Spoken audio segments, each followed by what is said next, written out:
Welcome to the Cover Story Podcast. I'm Jack and he's Mac, and we're on a never-ending quest to earn you some racks. This is episode 4. If you are watching on YouTube, yes, I do look ridiculous. This is my Commodore costume, or as close as I could get to one anyways.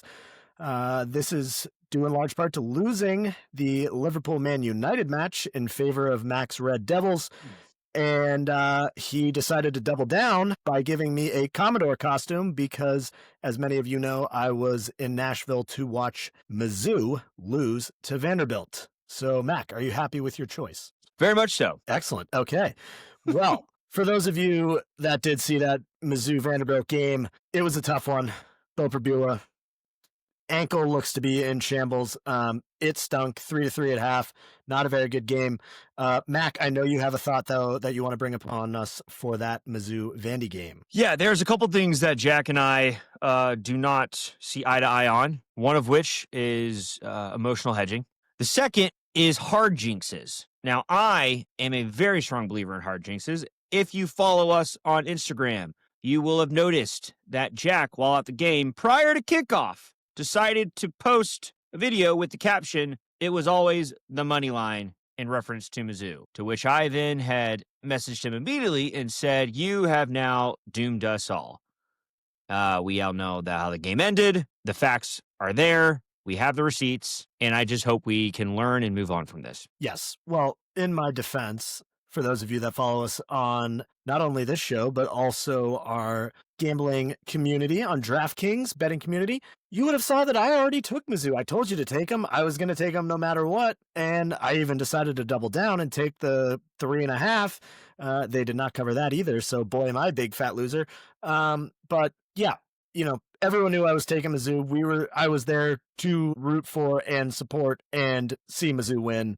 So for those of you that follow any sort of sports gambling or just any real sports talk in general, you'll know "it was always blank" is a very common saying and phrase. So yeah, no hard jinx in my opinion, but Mac will live and die on that hill. So yep. There you have it. If you have any idea what a hard jinx is, or if you think that was a jinx, drop us a comment on this episode. Hit us up on social if you ever see another jinx in play. But that is all I'm going to say with regards to quote-unquote Jinxgate. It has nothing to do with the fact that Mizzou could not score a point for their lives and their quarterback went down. But no, okay. Yeah, I mean, to your credit, Jack, I'm pretty sure, correct me if I'm wrong, I think that was the only college pick that we had that missed. Is that right? That would be correct. We gave you Ole Miss. We gave you A&M to win outright. Both of those did. Nebraska at -7. That pushed. They were up 21-3 in that game. Ultimately pushed 28-21 there. And gave you San Diego State. Told him to take a -3. Boy, did that hit. 23-0. They absolutely smoked Fresno State. So yeah. I believe that the one game. The one game we lost. Yeah. Yeah. It was tough. Yeah, we love those odds. We love those records. Solid picks. But could you imagine if we had actually hit them all by just not clicking, post? That would have been cool. Yeah, would have been nice. That brings us to the NFL. For Thursday Night Football, we told you to take the Chargers, and yeah, they smoked the Vikings. Carson Wentz is dead. Apparently, he's had a torn labrum for like 2.5 weeks now, so boy, they must really not believe in J.J. McCarthy. Sunday Night Football, we were all over the Packers, then doubled down again once we saw those hideous uniforms the Steelers were wearing. Took care of business in Pittsburgh. Monday Night Football, Chiefs, we were on them. That game stunk for about an hour and a half, and then the second half came on. Both teams decided to play patty cake in the first half of that game. Then the Chiefs were like, oh yeah, we're the Chiefs. We know how to play offense. We're not just going to turn the ball over with balls hitting our face. That one ends up in the Chiefs' favor. And the specialty parlay, we gave out the 4 winners, Eagles, Pats, and Bills, all dominated. And then old man Flacco and the Bengals decided to choke in the most epic way possible and lose to the Jets. Yeah. Another solid, I would say, overall outing for us here at the Cover Story with our picks for the NFL. I think everyone must have lost a ton of money on the Bengals that day because that was a bit shocking. Yeah. And they were up big, ultimately lost. So that was a bummer. But hey, shout out to the Jets. They won a game. Before we get to your European football slate, I think we'd be remiss if we didn't talk about this World Series.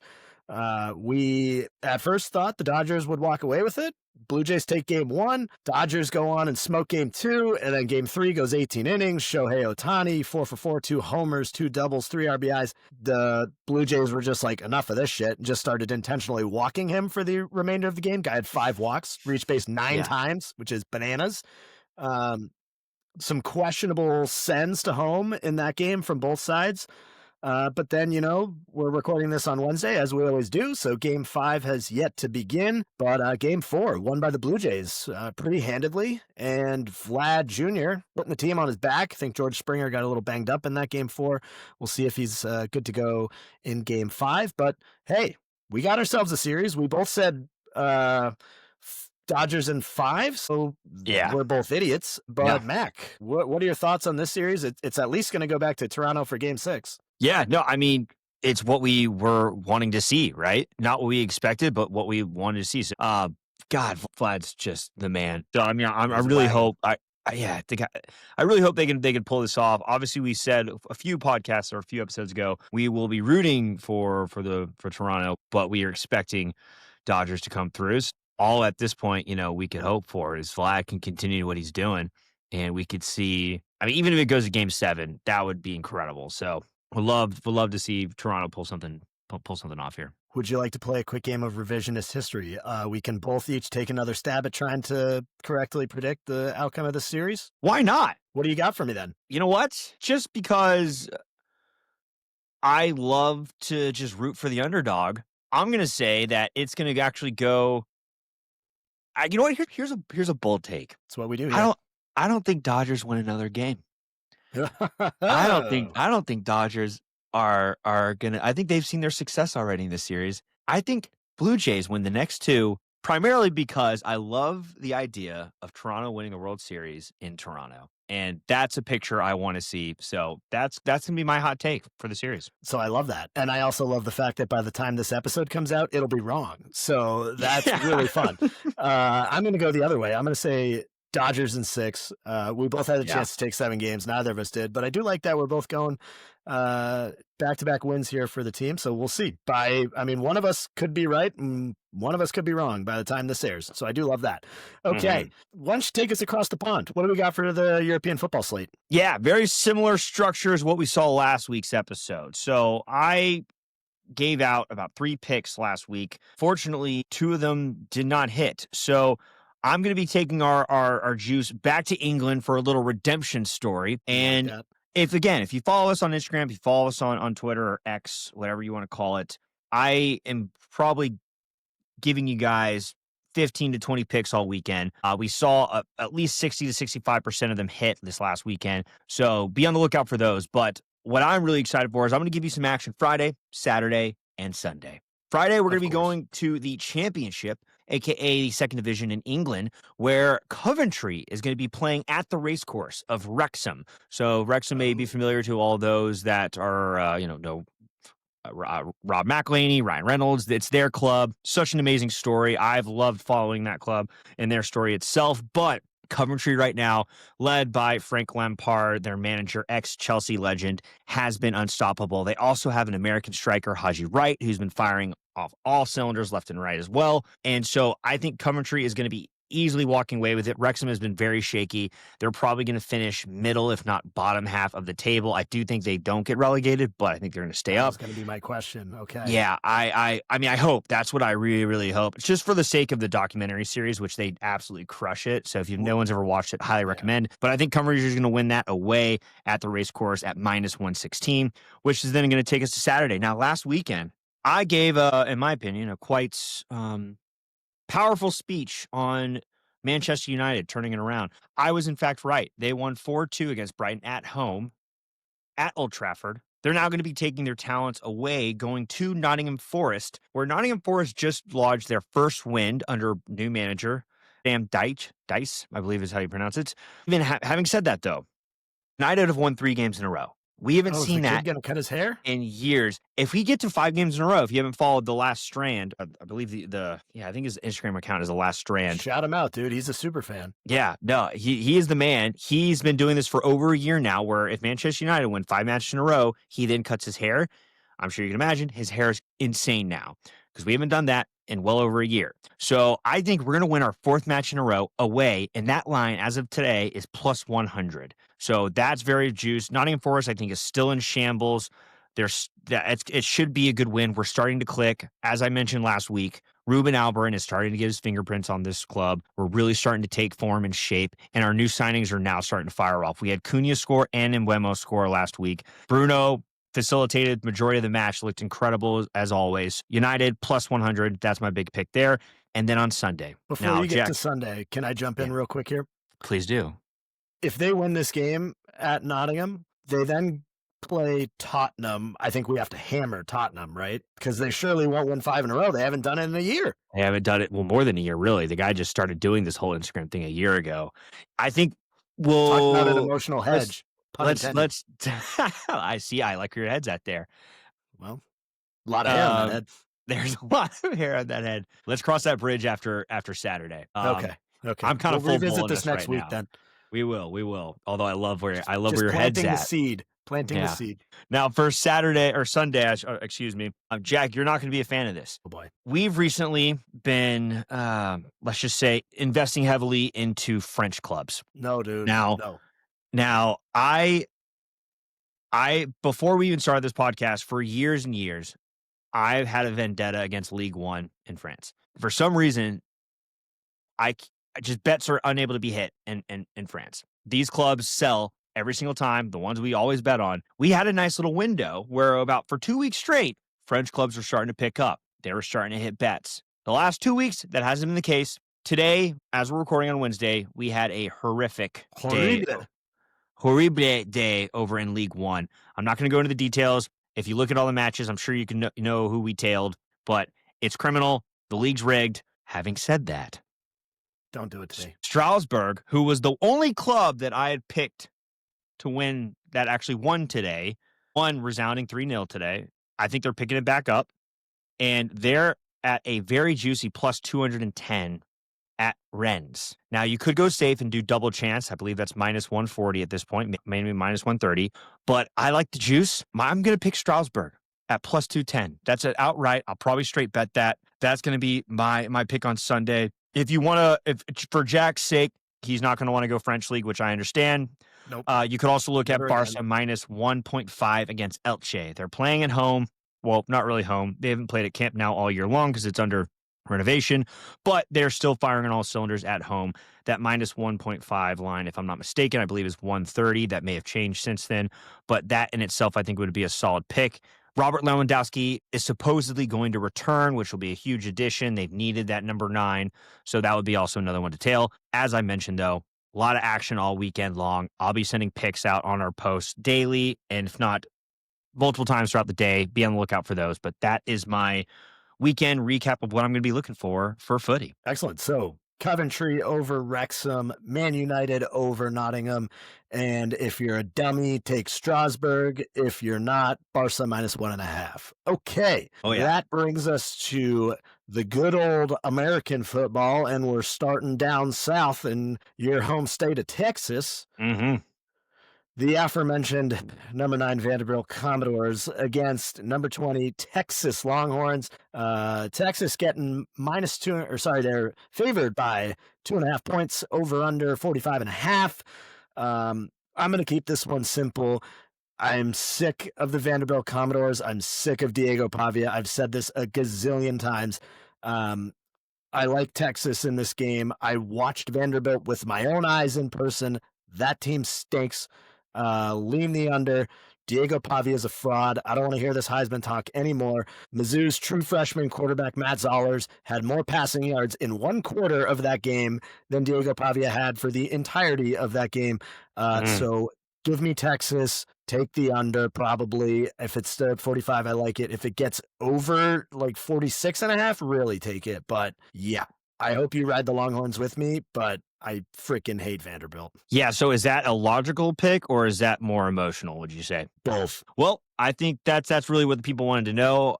Since the last 2 times we've picked Mizzou purely off of unbiased reasons, right? It hasn't worked out too well in our favor, but our last 3 times, 2 out of 3, maybe I should say. But I think that's a good transition over to another ranked SEC matchup. We have 18 Oklahoma over at number 14 Tennessee. I believe Tennessee is at a -3 right now, with the over/under being 56. So curious on your thoughts there, because Mateer looks like he is just not the same guy. Yes. So I think there's two things that can be said about Oklahoma. One, I think the offense is stuck in a puddle of mud. I Yep. think Mateer, since the injury, I think he came back too soon. I liken it to Russell Wilson a few years ago when he had that big thumb injury and he was like taking phantom reps by himself and all that crap. Supposed to be out for 6 to 7 weeks. He came back in like 4, so then he stunk the rest of the time. I think same thing's happening with Mateer. That offense is bad. And then, I fell into the trap of thinking Oklahoma's defense was back. I think after watching that Ole Miss game, they actually just hadn't really played a good offense yet. So I'm not buying the Oklahoma offense or the defense. I think Tennessee's offense, I mean, we know how prolific they are. I think Joey Aguilar is going to lead this team past Oklahoma. It's essentially a playoff game if you want to look at it, but Tennessee, let me tell you their path here.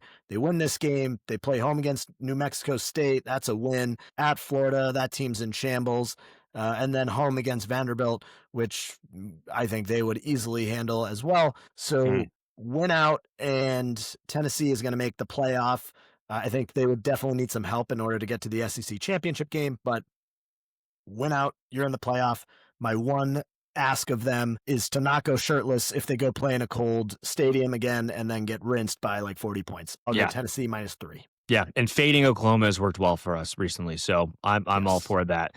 Now, if we're going to actually move a little bit outside, we're not going to stick to some SEC action. We're actually going to go to Utah to be looking at number ranked 17, playing at 24 Utah. Now, Utah is favored by 10, if I'm not mistaken. You are correct. Curious on this. Obviously, if you're just looking from a high-level point of view here, looking at rankings, would love to know, is there going to be some juice with Cincy, or do we think this is going to be pretty straightforward for Utah? So I'm not going to lie to you. I've been back and forth on this game for most of the week, and the 10 points seems like a lot. And I believe it actually came up, too, because it opened at 9.5. So it's actually some money has came in on Utah already. That might be recency bias because they just absolutely barnstormed Colorado 53-7. But Utah's only losses are to Texas Tech and at BYU, both of which are top flight teams in the Big 12. Obviously, the Big 12 is full of chaos. Cincinnati, however, has won 7 in a row. They dropped their opening game to Nebraska. But, they really haven't played anyone. Their only good win was at the time against number 14, Iowa State. That team now has 3 losses and they're unranked. So I don't know if you want to put a lot of stock in that win. Yeah. But, I like Utah to win this game. I think Cincinnati's going to keep it close. Cincinnati's been over 40 points in back-to-back games. But I think that Utah defense is a lot more stout than they've seen.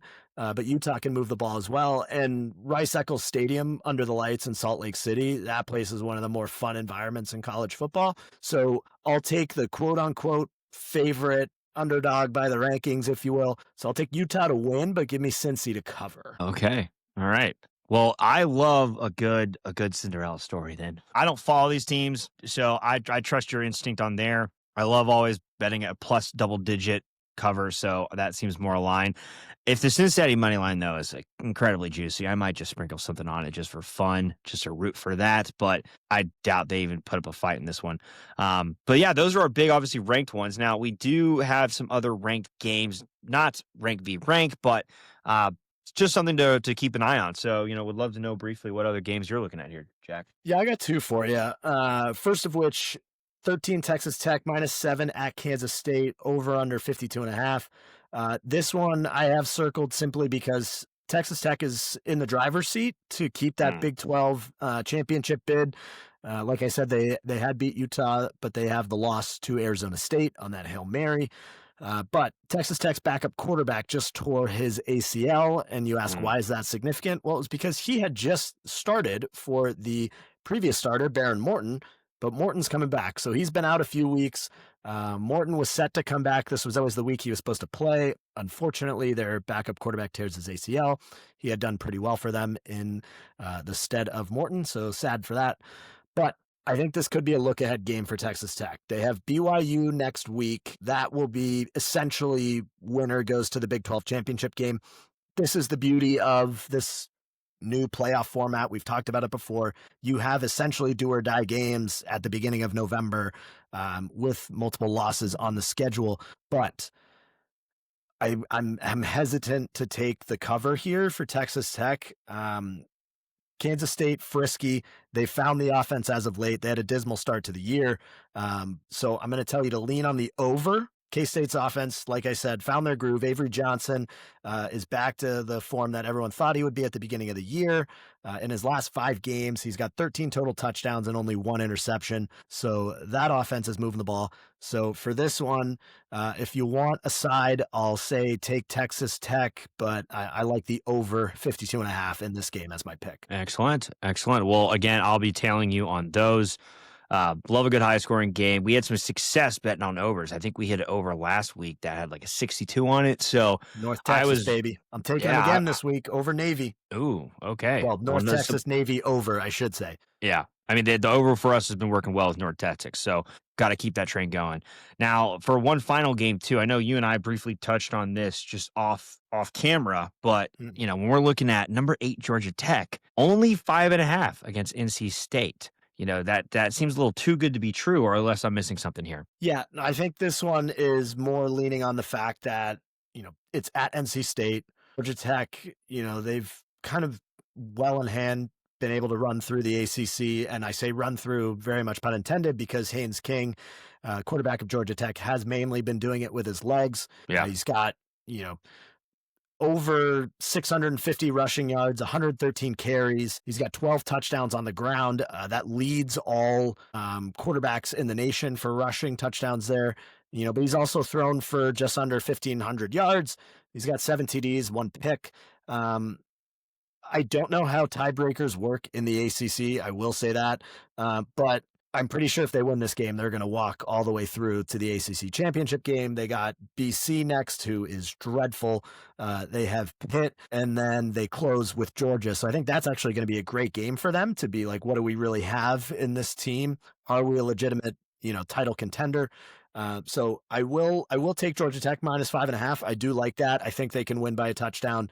I think Haynes King is the Heisman hopeful that everyone wants Diego Pavia to be, but they play a very similar style of game, but Haynes King is actually better at football and Diego Pavia is a clown. So I digress. Georgia Tech minus 5.5.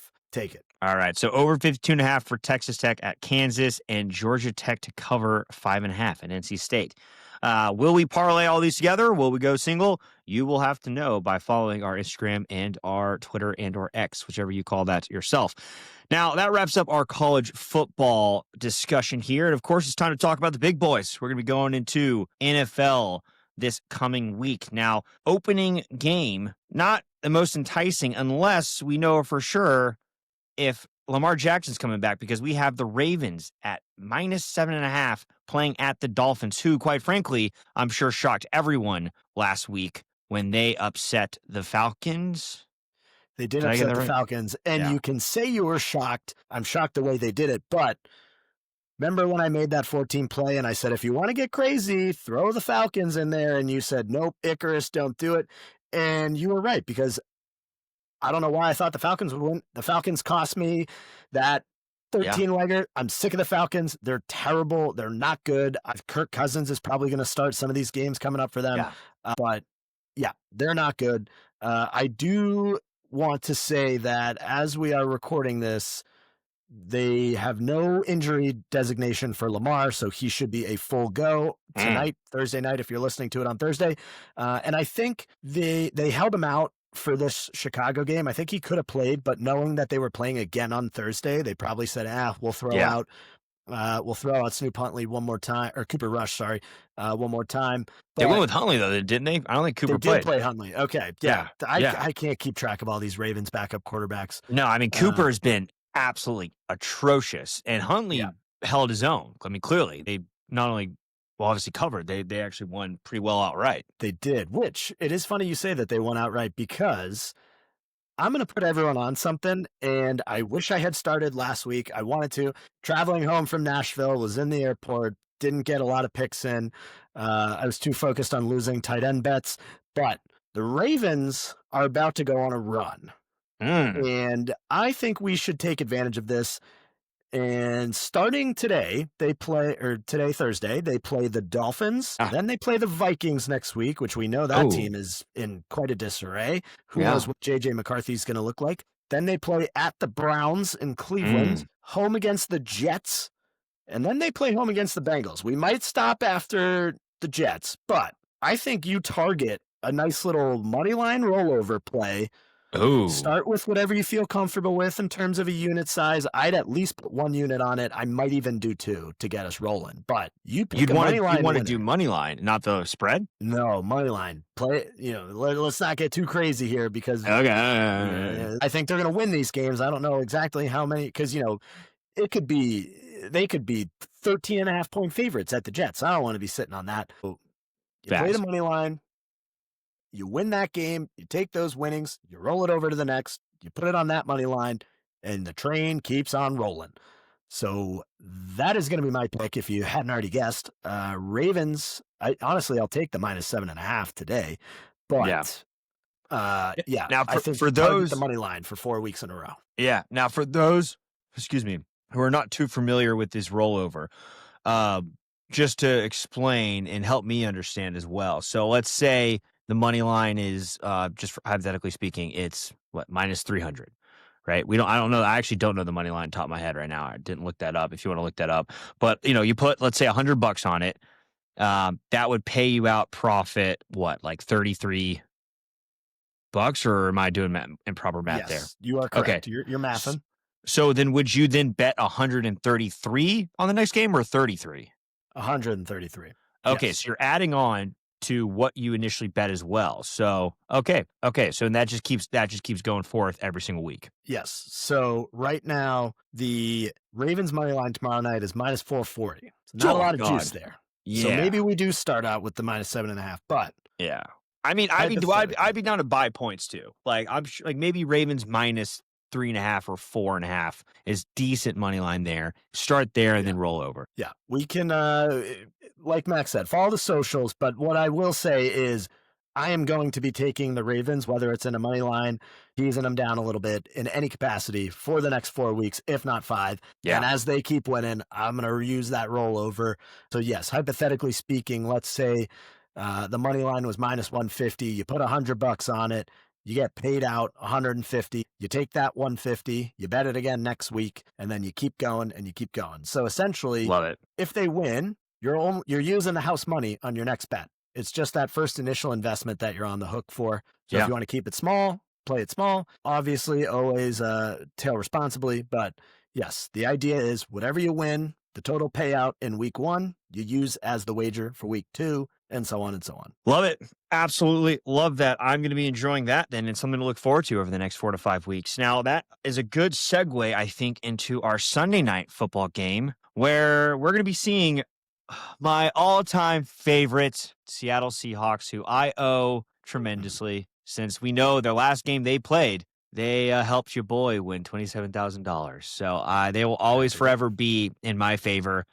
Now, do I want to tell them again? I may, because they're playing the commies, the commanders, whoever you want to call them, at -3 in Washington. So I'm curious about this because I think Jaden Daniels is likely going to be playing. That is correct. I believe he's scheduled to go. Yep. Yeah, and so that does make it a little bit more interesting. But the Seahawks, I mean, they're playing extremely well. Sam Darnold is still crossing T's and dotting I's. I mean, so they're a solid football team right now and a sound football team, and they have arguably one of the best receivers right now playing in the game with JSB. So, the line itself is still pretty enticing. I think Jaden Daniels, he's one of those at this point in his is his second or his third year now? Sophomore season. Sophomore year. So, I still think he's a boom or bust player. Obviously, they are much more elevated with him on the field. I think him healthy is going to make it a very difficult matchup for the Seahawks, but it's hard not to back them the way they've been playing. Now, I never foresaw or predicted the Seahawks to be having the record that they have at this point in the season. So this could be the wake up moment we've all been expecting. But either way, Seahawks are coming off a bye. I kind of like that line at just -3. But again, they've done well for us in the past. But I'll be curious to hear your thoughts on that, Jack. Yeah, I think you kind of hit the nail on the head when you said coming off the bye. I think that gives them, extra time to prepare, whether it's Daniels, whether it's Mariota. Just watching them, it could be recency bias. Like I said at the top of the show, that Chiefs game was a pillow fight for the better part of an hour and a half. Yeah. They are getting a lot of guys back in the Commanders. They got Terry McLaurin back for the first time in a while. Debo looks to be relatively healthy. So I think they're starting to kind of find a rhythm on offense, or they should anyways, once Daniels comes back. I don't think this is the game to do it. I think Mike McDonald, with 2 weeks to prepare, and the Seahawks defense as prolific as they are, I think they can go into Washington and win. So I will be backing the Seahawks -3 on Sunday night. Nice. And then, of course, the game I'm looking forward to the most, or I say looking forward to the most, they were very difficult to watch this last Sunday, but my Dallas Cowboys are going to be hosting the Arizona Cardinals. Now, say what you will about the Cowboys, okay? I was full bull on them going into that game in Denver on Sunday. I could not have been more horrifically wrong. It was absolutely atrocious. Not to mention, our tight end, Ferg, was completely non-existent. Not a single reception the entire game. I mean, talk about a tight end day. Where the fuck was he? I don't know. The whole game in itself, I turned it off. I say I turned it off. I stopped vividly watching, but yeah, it was just classic Cowboys fashion where we come off a big win, we look like we're getting some momentum, and then we just completely shit the bed the next week. So who knows? I don't think we shit the bed twice in a week. I think we take care of the Cardinals. I think 2.5 is a spread that I can back. But I say it with so much caution, because at this point, every time we get our hopes up with this goddamn organization, they love to just bring us back down. So I will be taking the Cowboys 2.5. Call it bias, call it just pure hope. But I just think with that low of a line, the Cardinals are the Cardinals, right? We should be with our offense and our talent we have on this roster. Like, for the love of God, we should be able to not only win but easily cover that spread. So that's my pick. Will I be emotionally and financially fucked from it? We're gonna find out, but that's where my wallet's going. Yeah, no emotional hedging in this one, it appears. No. Yeah, if you were watching on the YouTube when Mac started his analysis there, I was hand over the nose waving some air away, because boy does this game stink. It's gonna be gross. I do believe that Kyler Murray and potentially Trey Benson could both be back for the Cardinals. But I still will back your Cowboys at 2.5. I love the fact that you can win on a field goal there. And the only way that I'm going to get through this game on Monday, after a potentially long Halloween weekend, I'm going to take the over and just sit back and hope that I get to enjoy some points. You're right. The Cowboys offense is awesome. I mean, they very easily could be the best offense in the league. I don't have the metrics on it, but just the sheer amount of dudes on that offense. Yeah. I will take 54.5 and pray that I get to watch some points happen on Monday night, because woof, that game could be gross. Yeah. I mean, we still put up 24 points against arguably one of the best defenses in the league, right? We just happened to let in 44 points on the other end. So just happened to let in 44. Yeah. Yeah. I mean, I don't think the Cardinals are dropping 44 on us, but I do think if Kyler and Trey's back, I do think there's going to be a high scoring game as well. So I do love the over. I would be tailing that with you as well. So I'm a big fan of those picks. And then, of course, there are some other big games to note. Now, there's not a ton of other action that we're really loving, but we couldn't be doing our jobs if we didn't talk about the Chiefs facing the Buffalo Bills in Buffalo. Now, the Chiefs are favored at -2.5. That over-under is looking at 52.5. This is just from a storytelling standpoint, right? What a game to be able to watch. I mean, this is going to tell us, are the Chiefs actually legit? Are they actually going to be back? And this is also going to tell us, have Buffalo been overranked or overrated this entire year? I mean, Buffalo came back with full force this last Sunday. They made a statement, and that statement Yep. is do not ever doubt us again. This is going to be the game I'm so excited about because the amount of just lore we're going to be able to see from this in itself is going to be exciting. So, I mean, ideally, a great high scoring game would be nice, but I think they're going to be a little bit more conservative. So I would be looking at the under on this one, and then the pick a winner. I don't know. It's going to be such a tight game. It's hard not to back the Chiefs at this point for 2.5.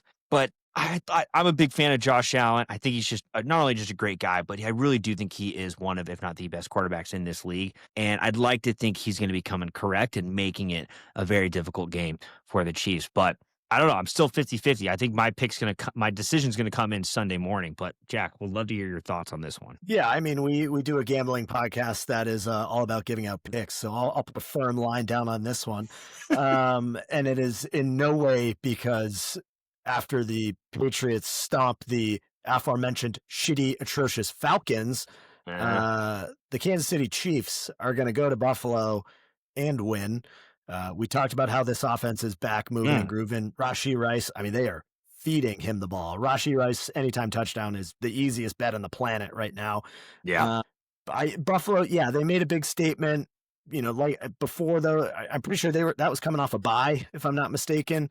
So they had 2 weeks to get ready for the Panthers.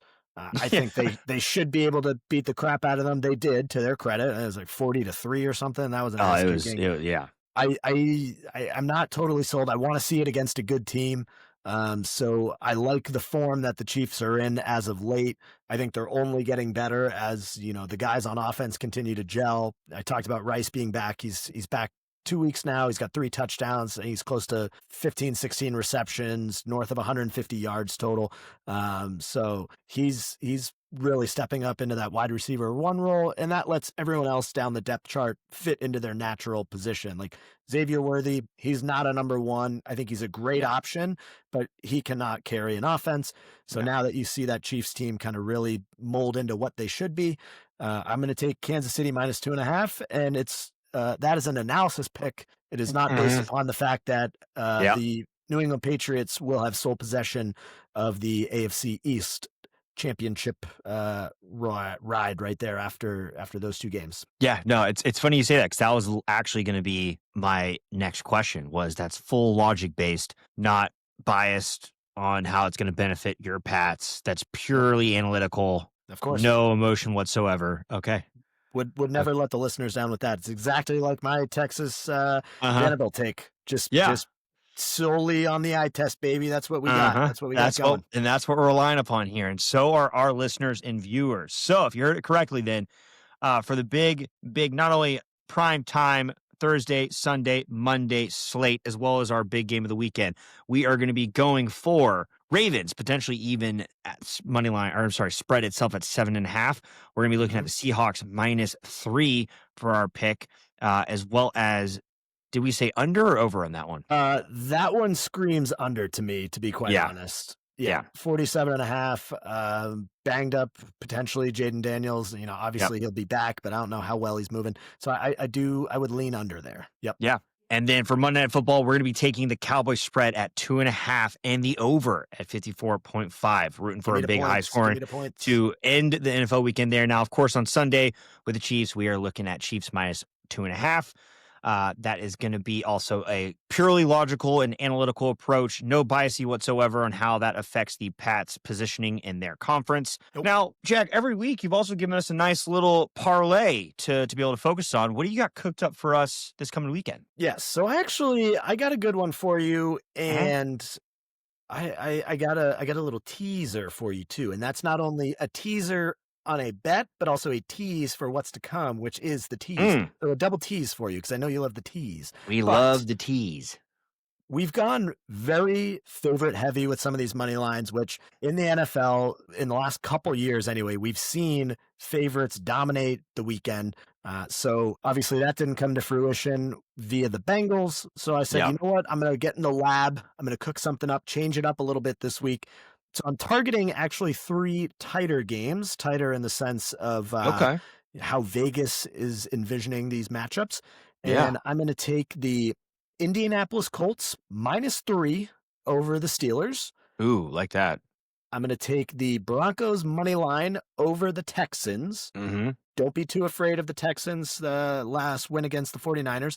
I think the Broncos are a much better team than the 49ers. Yeah. Now, Pat Surtain is out, so former Mizzou Tiger Chris Abrams-Drain is now the cornerback 1 for the Broncos. But I like the Broncos money line there, and I like the Jacksonville Jaguars -3 over the Raiders. So you got 2 spreads and a money line. Yeah. If you put those together, that's Colts -3, Broncos money line, Jags -3. You put those together, that's +608. It's a nice little number for you. And if you want to be a little bit on the safer side, take all 3 of those teams to win. Colts, Broncos, Jags on the money line, that comes out to +411. So still a pretty nice price tag for you if you are afraid of the field goal spreads. You know what? Both those lines in itself are getting me excited. So either way, I'd be happy to run either of those. I mean, maybe we even go both. I don't know. We could get a little crazy this weekend. But you talked about another teaser. Now, there's been some success here. Shout out my boys Ian and Nate, who have been on a teaser tear the last few weeks that really inspired this notion. So what kind of teaser are you looking at for this weekend? So I got a 5-team teaser for you. It's going to be a 6-point teaser. And it's going to be the Chiefs, Broncos, Chargers, Ravens. So have to get this in on Thursday. Yeah. And the Lions. And if you want to keep the Ravens out, you can do the 4 other teams that play on Sunday, of course. But right now, if you tease all those spreads, 6 points, you'll get the Chiefs +3.5 against the Bills. Broncos +7.5 against the Texans, which I just told you we like them to win outright. So that one seems like a no-brainer. Yeah. You get the Chargers -2.5 against the Titans. They're awful. The Ravens -1.5 against the Dolphins, if you want to play this on Thursday. And the Lions -2.5 against the Vikings. So that's Chiefs +3.5, Broncos +7.5, Chargers -2.5, Ravens -1.5, and Lions -2.5. I love that. Comes out to +333. Oh, yeah. See, a 5 to 6 team teaser, it still gives you a good amount of juice. And I love all those. So I'm going to be looking at that. I, of course, might even do that. And then maybe another one just for Sunday in itself. Be on the lookout for that on our socials. But overall, I think that is a great way to wrap up our NFL slate and our picks there. Getting me excited for another profitable weekend ahead. Before we do anything else, though, Jack, I'd love just to see a little bit more of the number you got on so our followers here at YouTube could see the little ensemble a bit more. Oh, yeah. See, look at that. That's nice. Give us a little twirl, too, if you don't mind. What kind of pants are you wearing with that? Who said anything about wearing pants? And that's what we do here at The Cover Story. Thank you all for tuning in and following us here on our YouTube channel or listening to us on Apple, Spotify. And, of course, if there's anything else that, Jack, you want to add on to it before we sign off here? No. I want to just thank everyone for listening, as always. Have a safe Halloween weekend. This Halloween lands on a Friday this year, so for all you youngsters out there that might be listening, hopefully you're over 18 in order to be gambling responsibly. Or is it 21? Actually, I think you got to be 21. It might be 21. Kidding. Definitely have to be 21. So 18 and across the pond, though, no? Right? Yeah, sure. Yeah, there you go. Okay, we definitely have a lot of listeners over in England. So hey, we have a global audience. No. Have a safe Halloween weekend.